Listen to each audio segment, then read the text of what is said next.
Hello and welcome, everyone. It's the man you can't see with a face for radio, Dylan Holzmer, back in the host chair today. Welcome to A Fork in Time. Today, I have several distinguished gentlemen with me in a particular order that I just feel like going with because that's who I want to talk to first. I have with me today Evan Buck. Say hello. Hey everyone, how's it going? It's your boy Evan. And another very distinguished gentleman with his hands on the mix board and the post production. So God only knows what he's going to decide to do to me this episode. Is there something you want to say to the good people at home? Hi, good people. Yes, we have Chris Capola in the house. Today, we have kind of an interesting episode in an area that we don't typically really talk about a whole lot. It should be some kind of good variety from some of the episodes that we've done lately. So I will say nothing further and leave it over to Chris to kind of explain what today's fork is going to be. So today's fork focuses on the Aswan High Dam, which is a hydroelectric dam on the Nile River in Egypt. I'm basically going to lay out what happened in our timeline, and we're all just going to be able to kind of jump in afterwards. So basically, in our timeline, like literally, as long as Egypt has been a thing, the Nile floods. This is actually kind of one of the reasons, like, the Nile Valley is like one of those cradles of civilization because the Nile floods, it replenishes the soil, and it is a great place to grow things. I mean, just look at a population density map of Egypt, and you'll understand that pretty much every living thing in the country is right along an incredibly narrow strip right along the Nile River. And the Nile River Delta, which is very important and has been incredibly important for Egypt since, as Chris said. And I'm about to mess up Dylan's AI world conquest plans. Kind of like Canada and the American border. Within 10 miles, it's all and like 50% of Canada lives below like a certain, which is just a tiny peninsula of Ontario. Yeah, pretty much. One of the things that is important to do then is to be able to control when it floods. And also, if you've got that much water and can actually dam it and turn it into electricity, you might be able to power like a quarter of a modern data center or like the entire nation of Egypt. So I love basically that AI roast. In our timeline, in 1952, a group of military officers kind of coalesced around Gamal Abdel Nasser and overthrew King Farouk of Egypt. Evan was threatening to make this the explicit episode, so we're not gonna. He hasn't done it yet, so we're not gonna talk about what else King Farouk is known for. Google him. However, Nasser comes in and wants to improve the nation of Egypt.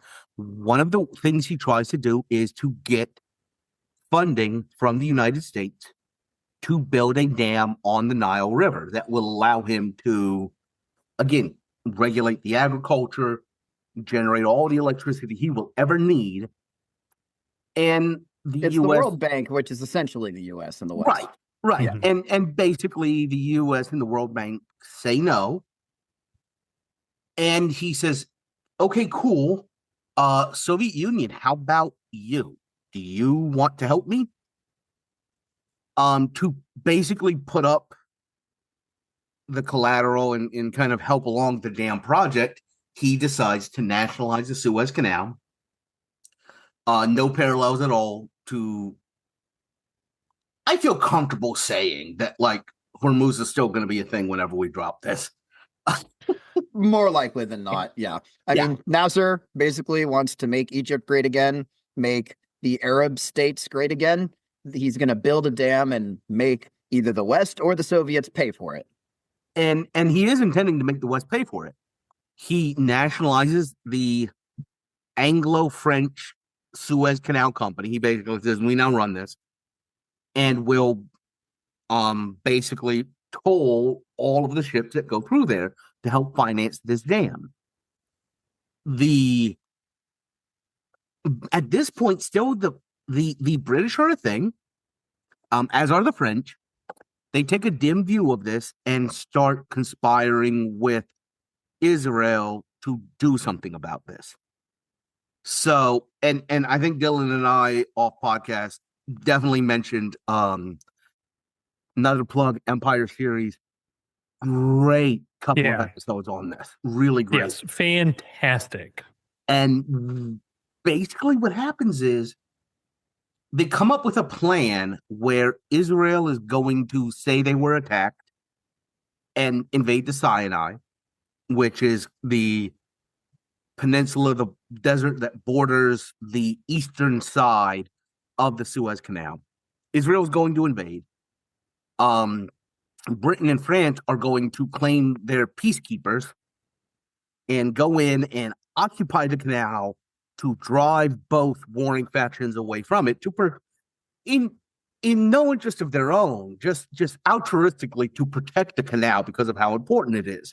We are not waning colonial powers with any interest whatsoever in the Suez Canal being opened. And unfortunately, the timing's a little off. So the British and French invade when Israel's still like 100 miles away, haven't gotten anywhere near it. So it's obvious that they're like taking it from the Egyptians. In our timeline, the United States is like, yeah, no, you guys need to stop that. By the way, if you don't stop that, we're going to stop helping you. There's still kind of like, I think Britain didn't end like World War II rationing until the mid 50s. They might still be rationing stuff. Yeah, and like you said, UK and the French are still a thing, but like at this point, as I mentioned in the pre-podcast, the UK and the French are still licking their wounds, recovering heavily from World War II and really 2 world wars at this point. It's kind of an open secret that they're still holding on to the last vestiges of, their being colonial superpowers. It's just that nobody wants to actually go and tell them, hey, guys, the emperor has no clothes. Like, you guys got to give this up. You guys got to stop pretending you're something that you're not. The UK in particular has basically just become a giant military base for the United States, and the US owns all of your crap now. So they're the guys on the rise. They're the ascendant power, and you two are still trying to be something. This crisis, the Suez crisis in our timeline, essentially fully exposes the British and the French that they are no longer the superpowers that they once were. They're still, of course, they're still important. They're still important powers, but they are much more on the level of mid-tier European powers than they were before the turn of the century. Yeah. And basically the United States kind of tells them that they've decided to leave Egypt alone. And this kind of not getting any help from the West, Egypt turns to the Soviet Union. They start getting a lot of supplies from the Soviets. This kind of sets up a lot of what's about to happen kind of in our Middle Eastern timeline of, I kind of always try and look at Dylan when I do these to guess how far into our timeline future I should go. But just to kind of set up, last thing I promise, a couple of things come out of the settlement. One being Egypt agrees to allow Israel the right to sail through the Straits of Tiran, kind of to Elayat, which is southern, the Israeli port at the northern end of the Gulf of Aqaba. Their only trade link outside of the Mediterranean. Egypt says you can sail all the ships you want through there. And the United Nations also puts in an observer force in the Sinai to keep the two parties apart. the removal of those two things 11 years later are the signs to Israel that Egypt is preparing to attack. And that's why they do the 6 Days War. That's why they start that. They say Egypt is about to attack. We're going to hit them first. So these are kind of the signs to them. Our fork is this. The United States ponies up the cash and finances the Aswan High Dam. No nationalization of the canal, no Suez crisis, no Soviet support for Egypt. Blah, blah, blah from there. Yeah. So something that we agreed to, by the way, before we fully get this episode kicked off, is we had toyed around with the idea of keeping this a one-part episode, just wholly encapsulated in itself. Based on what we've discussed in the pre-podcast, there's enough meat on the bone here to talk about separate theaters in separate episodes. So I am doing everything I can. I'm trying to find like a clip or something to put over my mouth anytime I want to mention the word Europe, because the intent of this episode is we're going to be talking about the Middle Eastern theater for the most part, and that helps set up the stage for what we talk about next time we return to this arc. So spoiler alert, there's going to be another part. Hooray, we can't keep anything just to one episode this year, it seems. I do want to say, at least they admit it, and they're not trying to pretend. Just for those of you out there, we are recording this like the day after we did the Japanese invasion of the Dutch East Indies. Where like I'm insisting that it's a 3-parter, and they're like, no, this is good. No. Yeah. Everybody agrees there's another part coming of this. At least we all agree on that, and at least there's no premonitions of or attempts to be cute and make this only one part. But yeah, so for our listeners, we're going to be focused mainly on the Middle Eastern theater, because there's a lot of fascinating implications for where this takes us in Europe, but we'll fight those battles another day.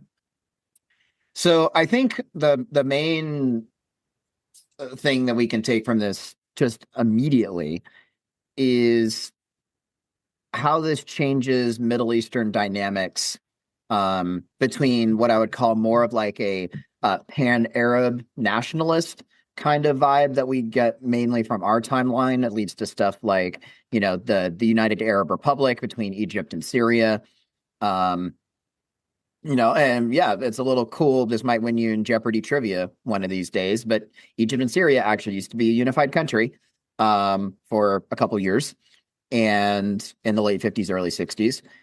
And so I think if we have an Egypt that, for all intents and purposes, gets its pet project funded by Kickstarter in the United States, like Nasser essentially gets bought off, like he gets what he wants. I think this does a lot to break this sort of like unified Arab front that we see in our timeline. I mean, in no way am I suggesting that Nasser is going to become a friend of Israel anytime soon. But I will say that if you take money from the Americans, it's also probably going to have some strings attached to it. And when things start happening, Nasser might start thinking about doing some anti-Israeli things. The Americans can just be like, I already made you an offer you can't refuse. You can't do that. So I think that's one main implication that we can. I'm gonna bring this podcast to a screeching halt right now, and ask Evan what accent that was supposed to be. Well, I'm gonna say I am horrible at doing accents, and we know. Yeah, we all know. And so I should have fully committed to the bit. I either should have fully tried for the Don Corleone impression, or I should have just gone with my normal voice. But instead, I kind of went for a halfway hybrid between the two, and it just, I don't know what that was supposed to be. The one thing I am going to say, there are parallels to this in the current Egyptian-U.S. relationship where Mhm. Oh, 100%. the simple fact is, with the exception of the little blip where we kind of let them try democracy for a little bit and they picked the wrong guy, the U.S. has been a massive supporter since 78, 79 in the Camp David Accords. The United States has been a massive supporter of the military regime in Egypt, kind of with the understanding, hey, what else happened in Egypt in 79? Camp David. Like the understanding that, you know what, you give up this whole idea of trying to fight Israel, and we will give you all of the guns you need, all of the supplies, all of the fun stuff to play with to keep yourselves in power. And that actually was a pretty good deal for Mubarak and for al-Sisi right now. So there's some parallel for that working out. Mhm. Yeah, and the other thing is, so right, We don't need to talk about how it did not exactly work out for Saddam. yeah, the other interesting thing, just speaking of the sort of Middle Eastern playground, is this also really changes the dynamics of what essentially had just recently come into effect in this time, and what basically amounts to NATO Junior in the Middle East, and that is what at the time was called the Baghdad Pact, what is now basically called either Centro or CETO, which is, like I said, kind of like a sort of Middle Eastern NATO that was basically created by the Western powers as sort of a bulwark against Soviet influence into the Middle East, but comprises of pretty much all of these states. You've got Turkey, Iran, Iraq, Pakistan, that famous Arabian country, the United Kingdom.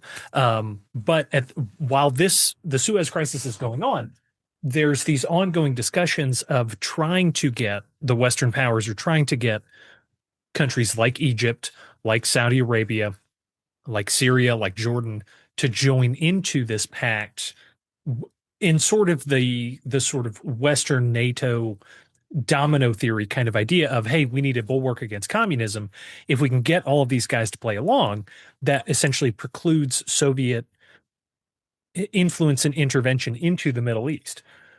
If you don't have this Suez crisis kind of opening up and sort of shifting some of these powers away from, There's you around this time you hear a lot of this concept of the Arab Street, yeah, which is kind of like, because they don't have any, because none of these places are actually democratic, republic, monarch, whatever. The Arab Street is kind of this sense of popular opinion that Nasser in our timeline kind of invents, which is whipping them up into this, we hate Israel, we hate the West, they're so evil towards us, all these things. In this context, in this timeline, Nasser isn't the one doing that. We do have somebody on the horizon who might be tapping into some of those things. Yeah, and I'm not saying those, especially the anti-Israel sentiment, is especially still going to be there, but without the Suez crisis, and especially the kind of protocol of Sèvres, the kind of backdoor deal between the UK, France, and Israel, in terms of like, hey, we are clearly going to basically stage the justification for intervening in the Suez. Without that backdrop of, oh, we are essentially. By the way, I cannot tell you enough to listen to Empire. Yeah, because they very much talk about so like, good. Israel and France are just like, yeah, we're going to do what we want, and Britain is like, no, we're protecting the canal. We cannot talk about, and it just falls apart very quickly because the other two powers involved have no interest whatsoever in playing this backhanded British game. It's yeah, but basically without that sort of backdrop of, oh, we are essentially just an area, yet another way for the Western powers to interfere with our affairs. People are still going to know that's kind of happening, but it's not quite as overt without this sort of fabricated Suez crisis or the fabricated response. Put this out there. If the West is the people that brought electricity and control of the Nile River to Egypt. This isn't just them messing with it. This is them. This is the West, like actually helping us. We're actually helping them our out. lives better.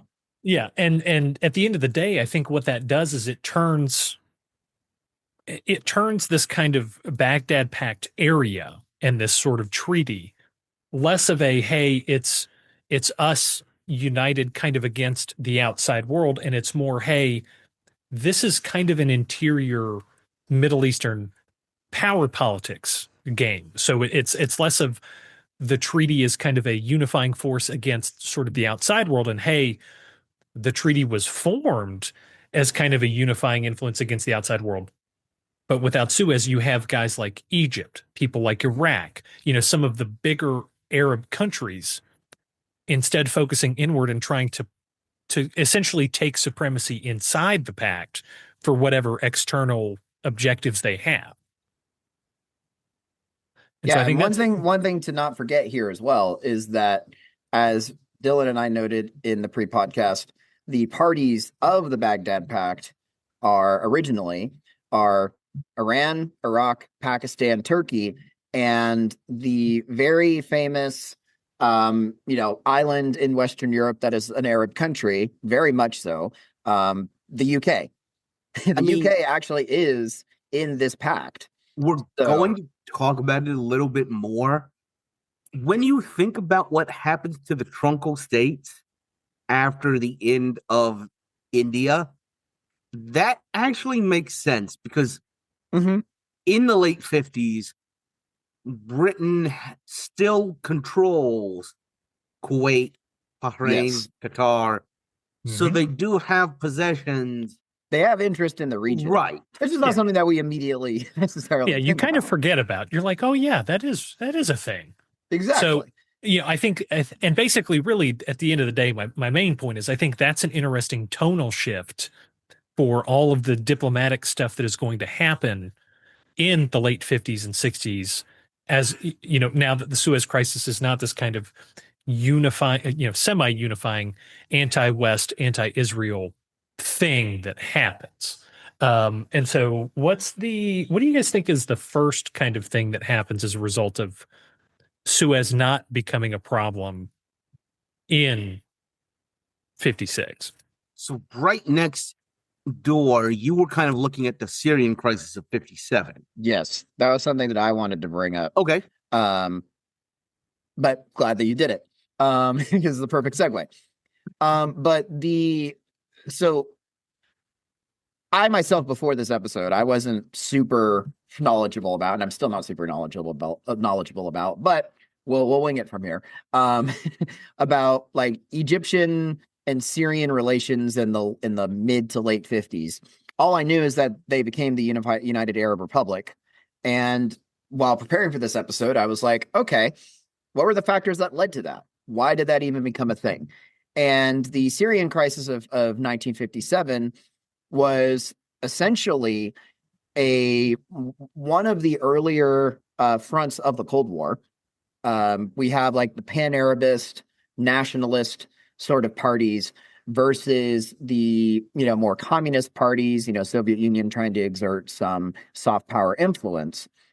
And in our timeline, this was a big factor leading Syria, away from, the communist side, but also away from the Western side, because they're like, hey, we want to assert our own power, our own ability, our own influence, our own, sort of pan-Arab nationalist rule. And I think that the crisis still happens as it did in our timeline, but with the absence of the Suez Crisis, there becomes a much different outcome, I would say. I would say that once Syrians see that, okay, Nasser capitulated to get his pet project, to get what he wants, again, understand that the dislike or hatred of Israel is still there. This definitely pits Syrian interests more against Egyptian interests, Israeli interests, and Western interests. And I would think that the first thing they would say is, okay, if Egypt's going to go with the West to get what they want, we can go with the Soviets and get what we want. So I think this actually leads to a change in outcome of the Syrian crisis of 57. We see if it's not an outright, socialist communist government installed, I think that the people who are actually pulling the levers of power are going to be aligning themselves more with the Eastern Bloc in this alternate timeline. So 57-ish, there's a crisis. The Syrian leftists come to prominence.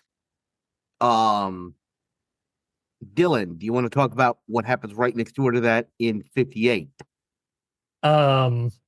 Well, there's a lot of places right next door to Syria, but Iraq. the big one is Iraq. When so in Iraq in 1958, right next door, this is the end of the sort of Hashemite monarchy of Iraq and the overthrow into what is called a republic. And as is the case with many republics that are the direct result of an overthrow of a monarchical system, it is not, in fact, very democratic. Listen, about as democratic as the Democratic People's I was Republic of going to Korea. say, credit to the Qassim regime of Iraq. Yeah. They didn't feel the need to put the word democratic or peoples in the name of the country. Yeah, they did just say republic. They didn't say democratic. But yes, getting back to kind of what we were joking about earlier, isn't kind of the French-Israeli solution to country naming. We're just going to call it republic. We don't need to do any kind of window dressing about this. Yeah, but basically in 1958, Abd al-Karim. This is going to be fun. Basically, Abdul Karim Qasim basically leads a military overthrow of the Hashemite kingdom and basically becomes the new quote unquote Republican leader, dictator of Iraq. And this kind of starts off, especially in the context of the Baghdad Pact and the general Middle East power politics game. This kind of begins a sort of rivalry between Nasser and Qasim for who is going to be the predominant power player, sort of moral and political leader and potential pan-Arab unifier of the Middle Eastern states. So Qasim, very, very kind of Nasserian figure in terms of sort of their sort of style, their substance. Honestly, if they had just been two guys at the bar, probably would have got along relatively well. But instead, they lead two countries. Let's just, as long as it's not a beer hall in Munich. Yeah, I was going to say. Exactly. Yeah, again, not politicians. If they're just two guys at a bar, they'd probably bond over a soccer game that was on. But because these guys are leaders of two different Arab countries, they kind of butt heads over the sort of direction of the Middle East and sort of who is going to be the preeminent leader in terms of dictating the direction. And kind of they get into a competition of who can be more that guy. Yes. So if he doesn't have somebody to play off of, one, Qasim can do. He's not faced with the same kind of pressure to outdo Nasser. Yeah, exactly. Yeah. So that happens in 58, and so you begin kind of this sort of edgelord brouhaha between Egypt and Iraq over what's happening in the Middle East, starting at this point. Well, and I can see the tone and tenor of what's going on in the Middle East being much more shaped by, anti-colonial tendencies running in Iraq. And I would also say Iran as well, because both of them are countries that are very heavily influenced by, the UK, for example, Syria, and what became Israel, like the French Mandate, all of that. But what I can also see going on here as well, and this is something I just started doing some frantic Googling on to fact check myself on this. I knew that Iran is like 90-ish% Shia Muslim. But I was wondering what Iraq was. Iraq is actually majority Shia Muslim as well. It's a much more split breakdown. It's more like 50 to 55% Shia. Shia versus Sunni. But I think this could actually be a very interesting, not just like, anti-colonial versus willing to work with the West or willing to work with the Soviets sort of, fault lines starting to form here. But I can also see this starting to become very pronounced religious fault lines as well. Because what is Egypt? Egypt is 90% Sunni Islam. So the divide that we have in our timeline between Sunni and Shia, I think becomes even more pronounced. But it ultimately ends up with, for all things, Iran and Iraq being on the same side. Which, if you know anything about the 1980s, it's very interesting. It's quite fascinating to see a world where that happens. Well, and that also makes sense if you think of, because Qasim is also, even in sort of Iraqi culture at this time, he's kind of an oddball from from at the time the traditional power structure, because he comes from kind of, his background is sort of mixed. He's not predominantly Sunni or predominantly Shia. His background is kind of both, and he also is not. His outlook is less pan-Arab nationalism and more he one of his things is he agitates for Iraqi nationalism from the sort of Mesopotamian sort of bent. Well, if you look at the Middle East, who else is traditionally more Mesopotamian, less Arab, is Iran. The Persians. It's more Persian, but Persian is it's at least closer to sort of Mesopotamian Fertile Crescent stuff than it is. And this is kind of a thing that dates back to really the beginning of the Islamic explosion in the Middle Ages, of once you have the sort of Bedouin and Arab cultures through Islam kind of exploding all across North Africa and the Middle East, there is this kind of conflict between the sort of Arab side and the sort of the quote unquote native kind of cultural side. So I think that split between, Qasim and Iraq kind of naturally through sort of cultural proclivities, maybe tending to lean in Iraq or try and get Iran into his camp. That presents an interesting kind of power dynamic versus Nasser and the Egyptians going more the sort of pan-Arab cultural route for the Middle East. So you can kind of start to see the potential for kind of this dipole developing between, Qasim and then Nasser, with their differing views of how this pact is going to be constructed, what the nature of the power dynamics is, what the ultimate goals are going to be, which I think it's really interesting once you round the corner into the 60s, but I don't want to jump too far ahead because we'll get there later.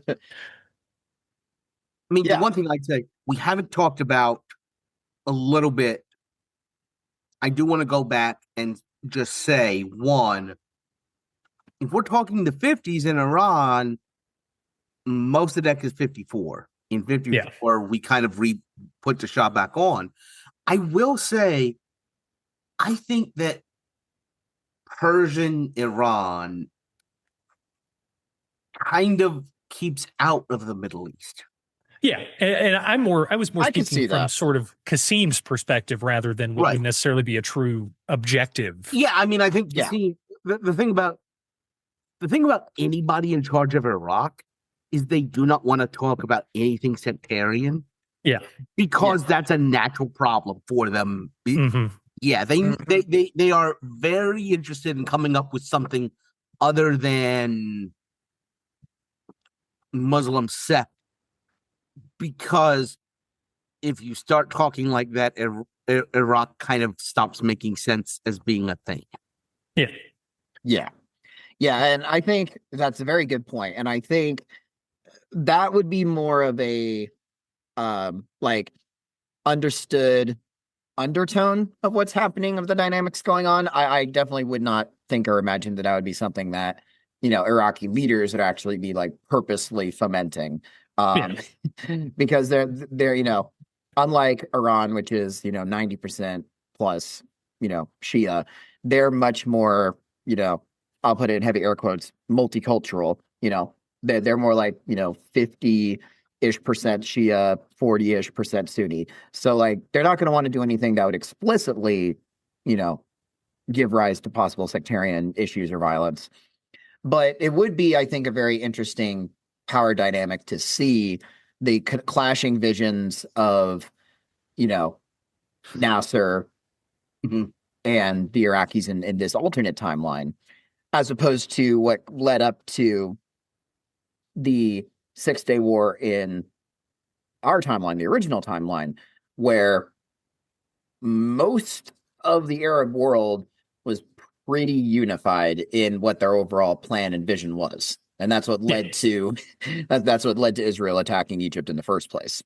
Yeah, and I do think that's one interesting thing that Qasim does, especially if you put him kind of in this situation against this Nasser with no Suez crisis, is Nasser kind of becomes the sort of Arab unifier, at least from kind of a diplomatic and policy standpoint, whereas Qasim kind of comes across more as like the firebrand who just likes to stir stuff up and especially antagonize the Western power, the bigger powers, because he advocates for Palestine, the Algerians. He likes to stir stuff up against the big dogs who have been messing around just for the sake of, hey, we want you guys out.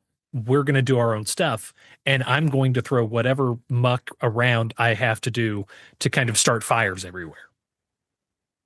Well, go ahead, Chris. No, you go. I was just going to say, Dylan, I think it's really interesting that you mentioned Palestine, because who owns Palestine, or that neighborhood, if it's not called that as a polity, as an entity?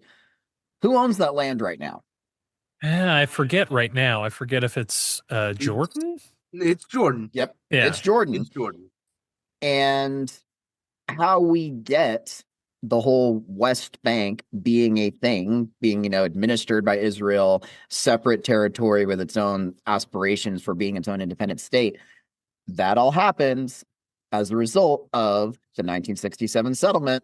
Mm-hmm. And if you remember back in like the Obama era, we heard a lot about 67 borders, two-state solution. Like that was pushed like really heavy.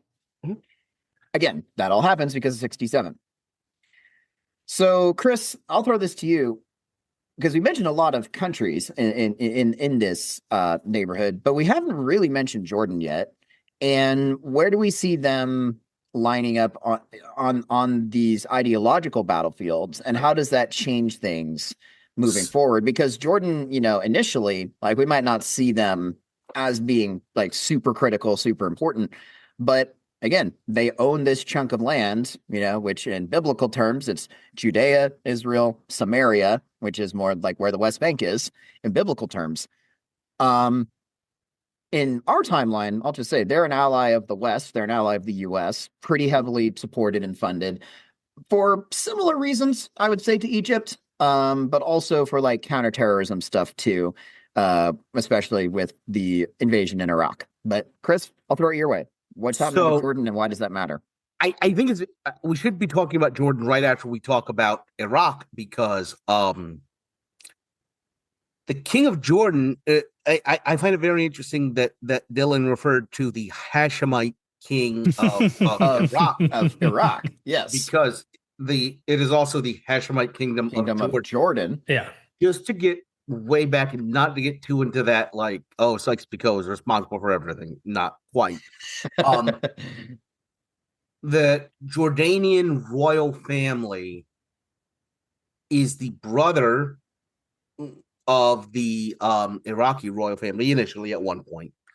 And both of them are put on their thrones by the British because of the support for the Arab revolt. Like, we're talking World War I, T.E. Lawrence of Arabia type of stuff. Mm-hmm. So they are kind of Western aligned. And I think one of the things that is important to talk about here was talking about Jordan, talking about Saudi Arabia, talking about all of these other countries in the area.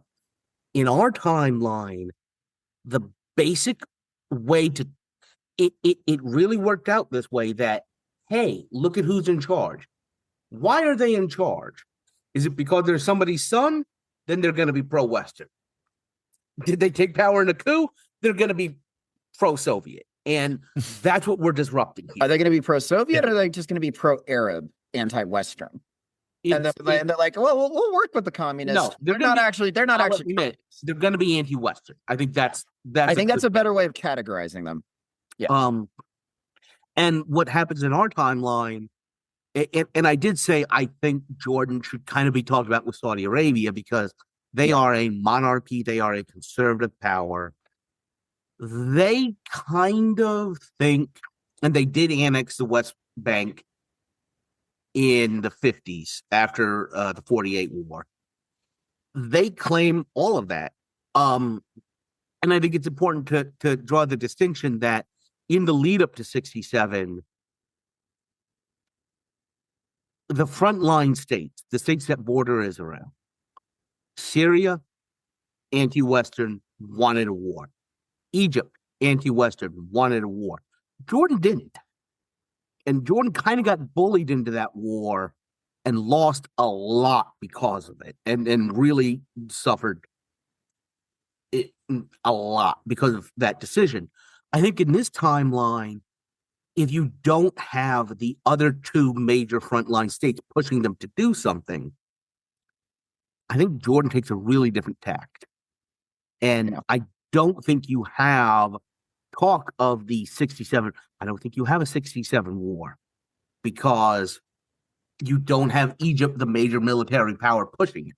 Yeah, I think you don't have a 67 war. I do think it's interesting. Part of what happened in the lead up to the 67 war is Soviet intelligence falsely said that like Syria was planning on an attack on Israel. And Israel, of course, they had the right intelligence. They knew that Egypt was planning it. And so I think there's not going to be a 67 war the way that it happens in our timeline. And I'm not going to necessarily say it's going to be a 67 war, but whenever it does happen, I could definitely see a more pronounced conflict. I guess we can call it like the Golan Heights War or something. I could definitely see something like that happening still between Egypt or between Israel and Syria. It's not going to be what happened in 48, which is everybody jumps on Israel at once. Everybody jumps onto Israel. It'll just be hey, Syria and, possibly whatever hot mess of sectarian government is leading Lebanon at that point. Versus actually, Israel. No, not Lebanon. I think Lebanon is actually going to be pretty stable because not to get too into it. If Jordan doesn't expel the PLO in 70, you actually have a Marionite balance of government in Lebanon. Okay, that's a good point. For those who are unfamiliar, without getting too much into Lebanese political organization, they're somewhat pluralistic like Iraq is, but they have their government structure. No. They are not pluralist. The best way would be this. If you look at a pie chart, you have a bunch of different colors the way Iraq does. But the way that expresses itself in Lebanese politics is very different than the way it expresses itself in Iraq politics. Yeah, exactly.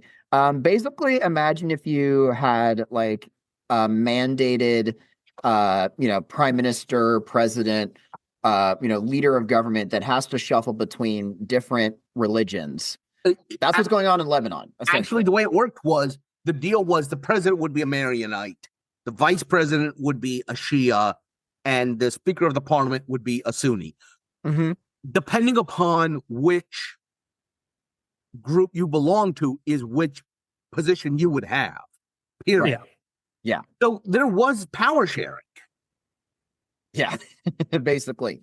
So, but with all that being said, we had some interesting discussion about like where the Saudis would actually fall with all of this. Because Dylan, you made some good points about in the pre-podcast about how they're kind of like a rather neutralish power. Where do we see them falling here? And I guess to get the timeline moving along a little bit, because I think we set up very well, like how the Middle East is going to be different and events that are or aren't likely to happen.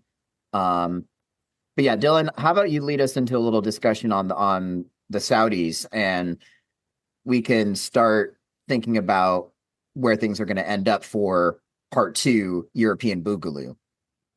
Well, so I think so. The Saudis are kind of the big third player. I would actually argue they're bigger than Iraq, so they're probably the second player, but whatever. The Saudis are kind of the big third player in this whole thing that's going on, and notably, they are not in the Baghdad Pact, but they are kind of getting courted, especially by the United States, kind of in the same way that Egypt would have been in terms of the funding for all these projects that we talked about that helped generate this fork.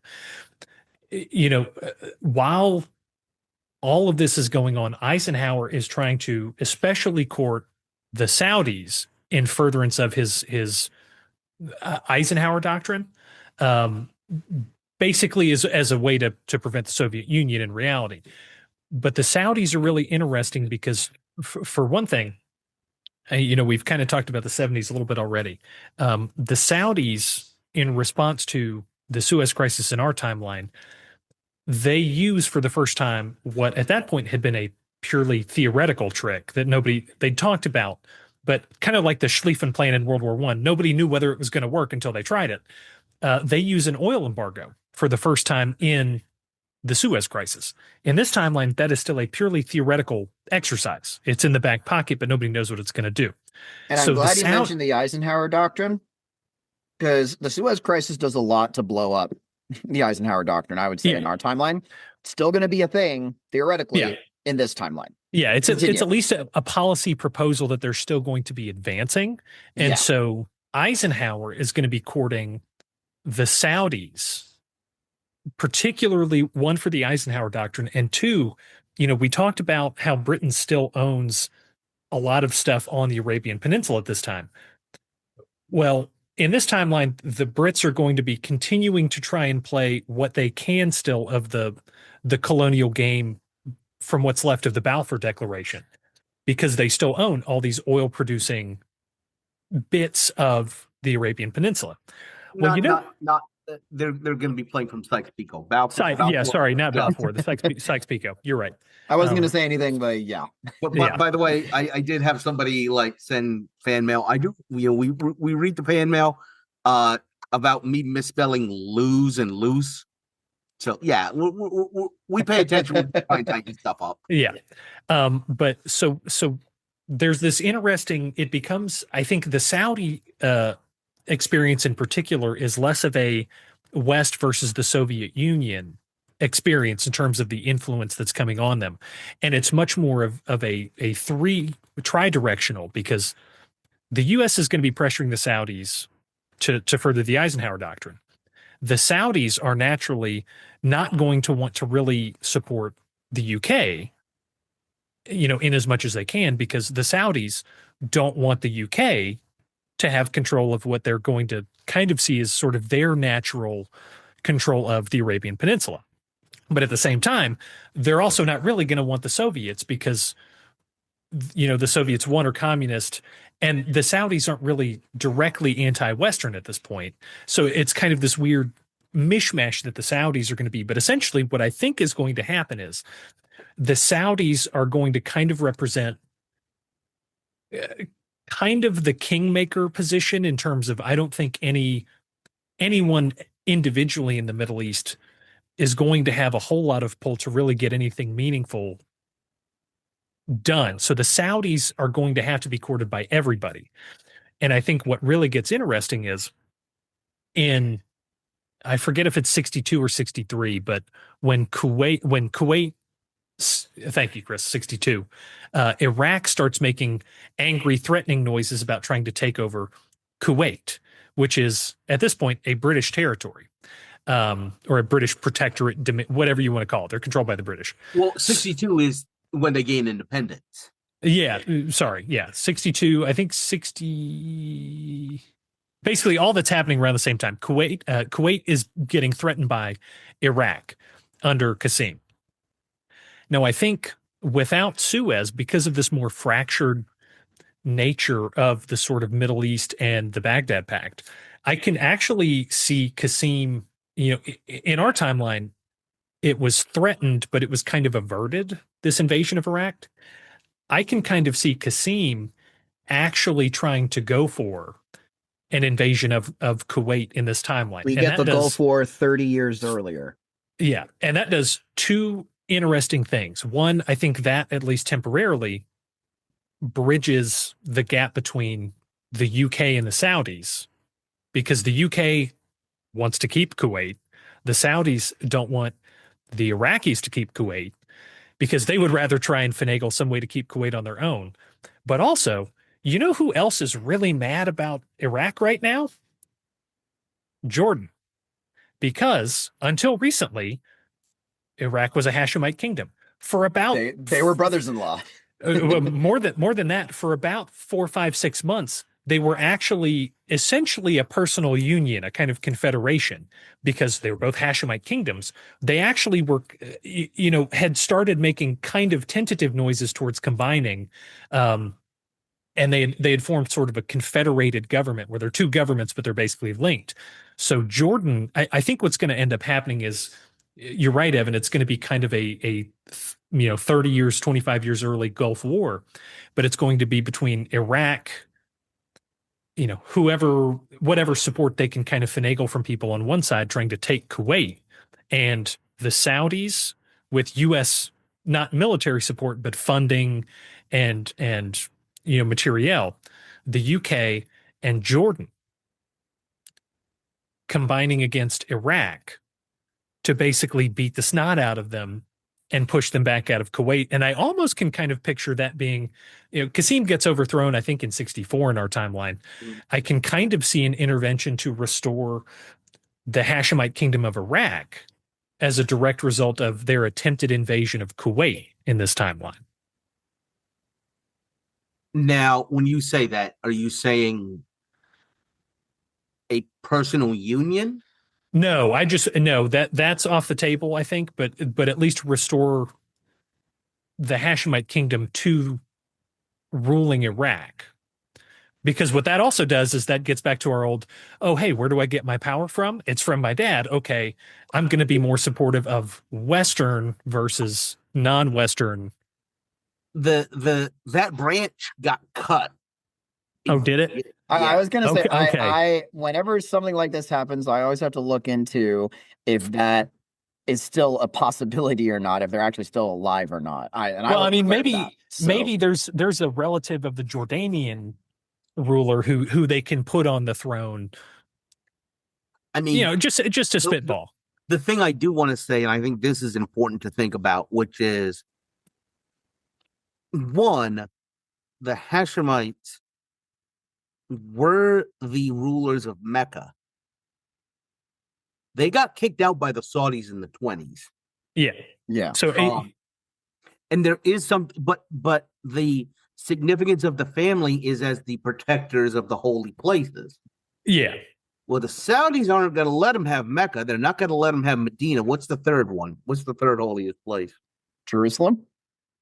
Yeah. Mm-hmm. Which, by the way, Jordan has East Jerusalem. Jordan does control. Yep. Yeah. So there is at least part of it. Bit of a push to have a personal union.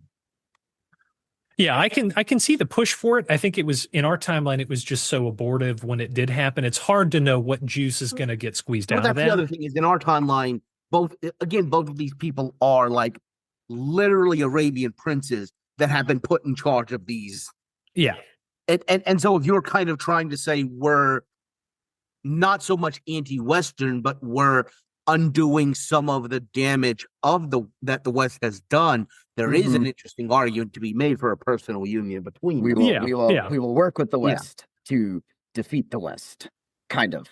Well, and the Kuwait situation, like with the Saudis, that gets into the interesting, the distinction underneath, Western, which is, the UK or France versus the US, because there's also that sort of anti-colonial thing that's also going on between the Western powers. Yeah. That's what I think leads to a very fascinating discussion opening up for part 2, which is, I think, a lot of what ends up happening here is, the US or the UK and France are not as exposed as they were in our timeline. But I think the decolonization efforts, they'll take a different tact. They'll take a different, and it'll probably be a little more drawn out than it is in our timeline. But at least in the Middle East, especially, I think we could actually see it, either the same timeline or maybe even slightly accelerated. But I think that's something that we will explicate more and talk about in part 2.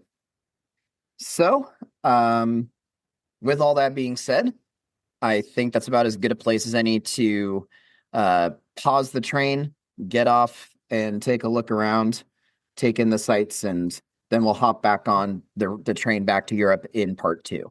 Anything else you gentlemen want to bring up? Nope, not at the moment. All right, cool. Well, thanks so much, everyone, for tuning in. As always, we have our Discord where you can give us your feedback and ideas. And also, we still do monitor our email inbox, where we get occasional topic suggestions and spelling corrections. If we, as we always like to end these episodes, if we happen to stumble across a fork in time, what do you think we should do with it? Nationalize it. Yes, nationalize it and not declare a war over it. So yes, as the Yogi Berra quote that we like to adapt actually says, if we see a fork in time or a fork in the road, you should take it. Thanks so much for listening, everyone.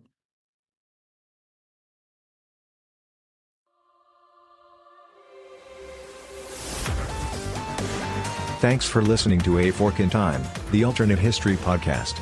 Learn more and provide feedback by visiting our website at www.aforkintimepodcast.com. Connect to us on Facebook at facebook.com/aforkintime or follow us on Twitter at AFIT Podcast. If you want to support the show financially, visit our Patreon page at patreon.com/aforkintime. We hope you will join us next time.